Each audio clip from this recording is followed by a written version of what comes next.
Saya kalau pakai celana, pasti celananya jingkrang. Kenapa nggak turun ke bawah? Malu nanti nggak disebut Ustadz Sunnah. Malu nggak disebut Ustadz Sunnah. Pas sekarang, lain lagi ceritanya. Kalau ceramah nggak pakai begini, ntar nggak disebut Ustadz Aswaja. Ternyata nggak begitu lagi sudah. Ya, alhamdulillah ketika belajar hikam itu dikikis pelan-pelan. Emang Ustadz harus bawa tasbih kemana-mana? Nanti ketemu sama kelompok sebelah bid'ah tapi ada Ustadz ngomong begini, pakai tasbih itu mengambil hak patennya Saulin. Tahu nggak Ustadznya? Tahu. Siapa? Jangan sebut. Ya, tahu cari masalah lagi. Pernah dengar, Kiai? Ya, Ustadz yang bilang kalau pakai tasbih itu kita ngambil hak paten Saulin. Konyol benar. Bismillahirrahmanirrahim. Qal iradatuka tajrid. Keinginanmu untuk melepas usahamu.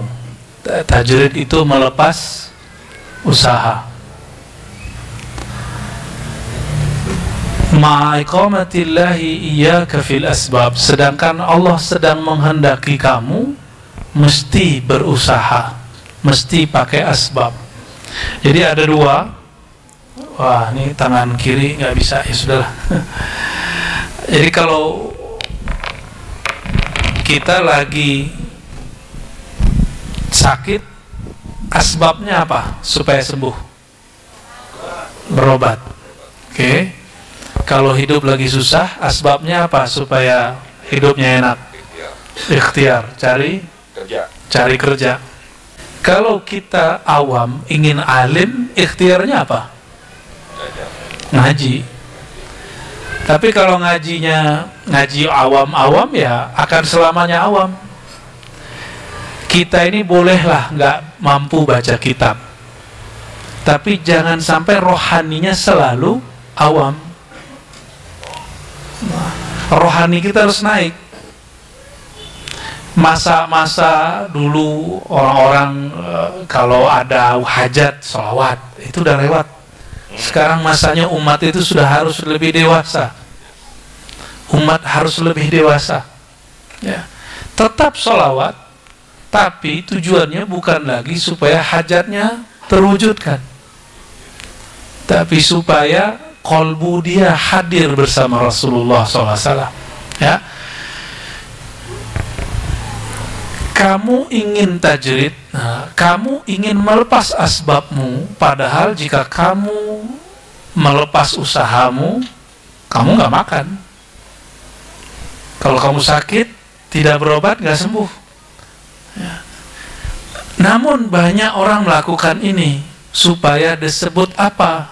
Disebut sesuatu. Misalnya, kalau ustadz nih sakit, malu datang ke dokter, supaya disebut apa? Ustadznya sakti, sohibul karomat.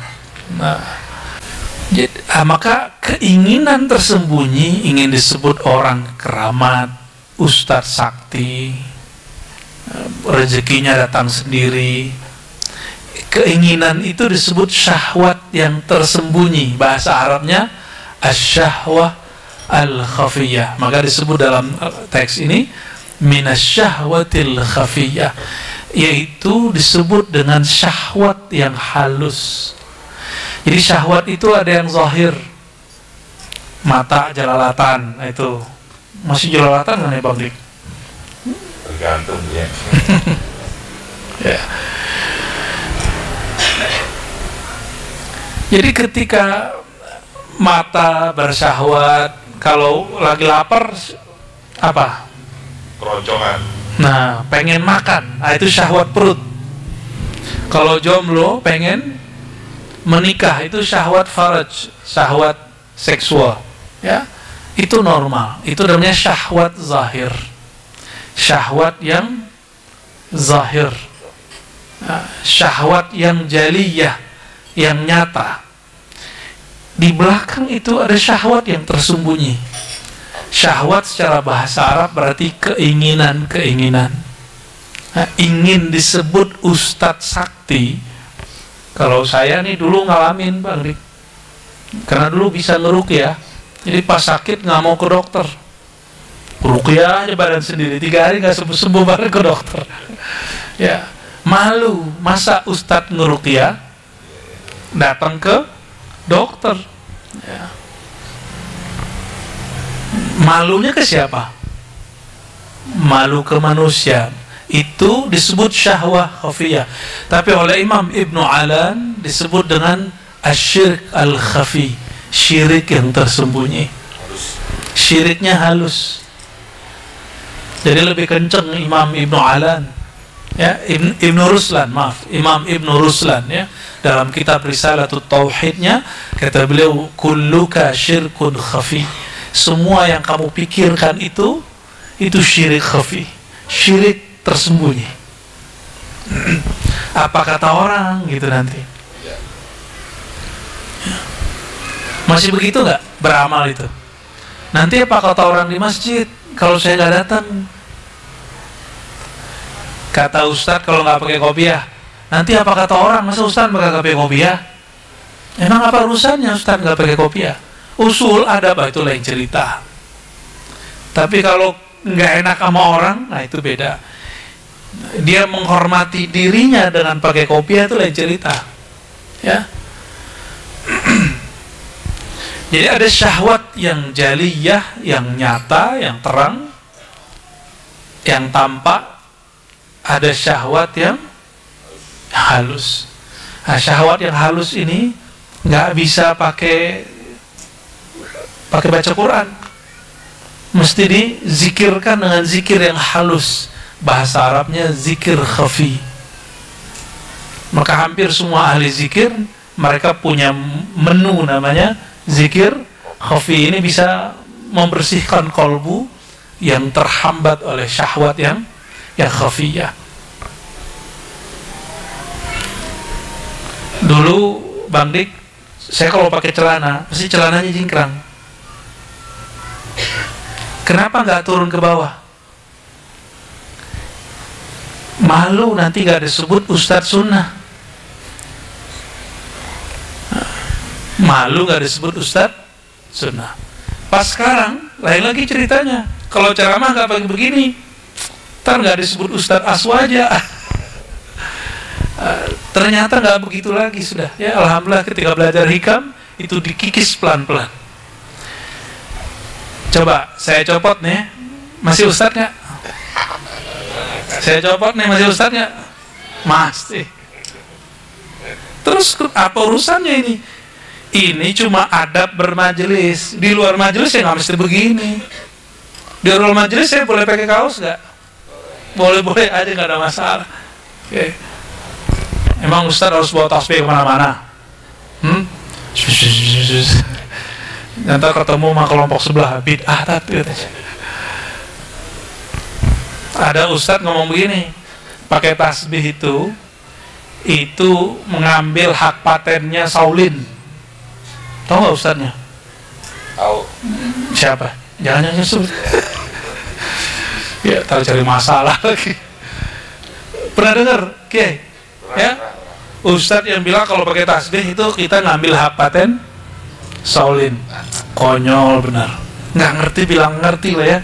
Masa dia nggak ngerti ada hadis, ada riwayat musalsal bahwa kepada Sayyidina Al-Hasan Al-Basri itu dari guru kita sampai ke sana. Jadi dari guru kami, dari guru terus sampai kepada Imam Al-Hasan Al-Basri, murid Sayyidina Ali, murid Sayyidina Abu Hurairah. Beliau itu pakai tasbih. Guru dia Sayyidina Abu Hurairah pakai tasbih. Dan itu bukan amalan Saulin, nggak ada urusannya sama Saulin. Kalau kebetulan sama juga nggak apa-apa. Kalau kopiahnya Bang Dik nih kupluk apa nih?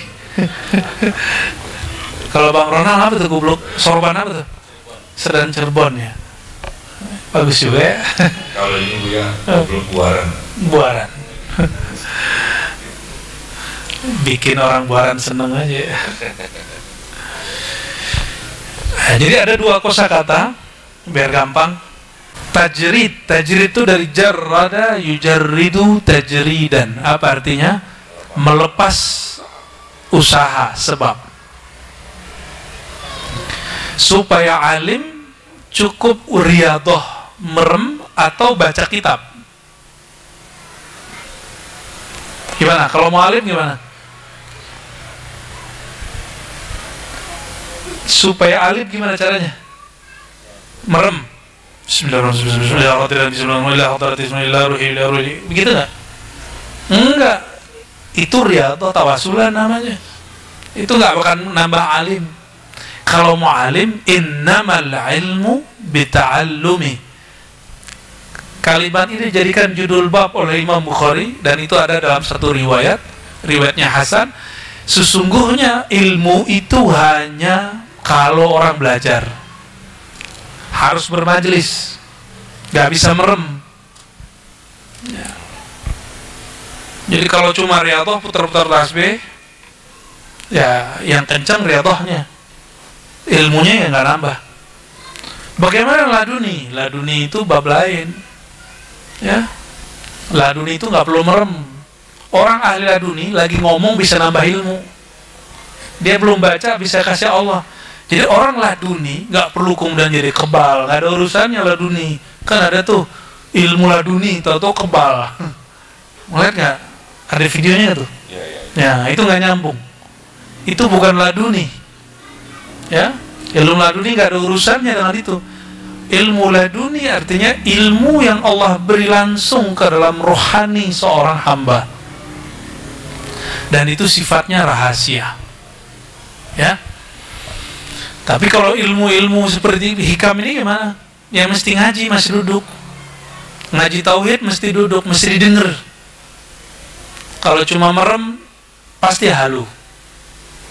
Itu sebabnya hari ini banyak orang-orang yang gak mau ngaji, pengen dapat laduni, dia cuma riyadhah. Apa yang terjadi? Dia halu. Ya. Bagi kita, halu, kasyaf, musyahadah, itu ada pagar-pagarnya. Dan itu ketat ya, nggak boleh sembarangan. Tidak semua pengalaman rohani itu benar ya. Hatta ketemu Nabi, mungkin ketemunya benar, tapi ketika dia menerjemahkan ketemu Nabinya itu nggak benar. Banyak sering begitu ya. Kita ulangi, iradatu tajrid. Kamu ingin melepas asbab usahamu, sedangkan Allah sedang mentakdirkanmu mesti pakai asbab, mesti berusaha. Berarti di dalam hatimu ada syahwat yang tersembunyi, ada syahwat yang halus. Nah, jadi bukan syahwat seksual aja ya, tapi ada syahwat yang tersembunyi. Lalu ada yang disebut dengan di bawahnya asbab, al-asbab. Di kalimat berikut, kalimatnya sederhana ya. Iradatukal asbab.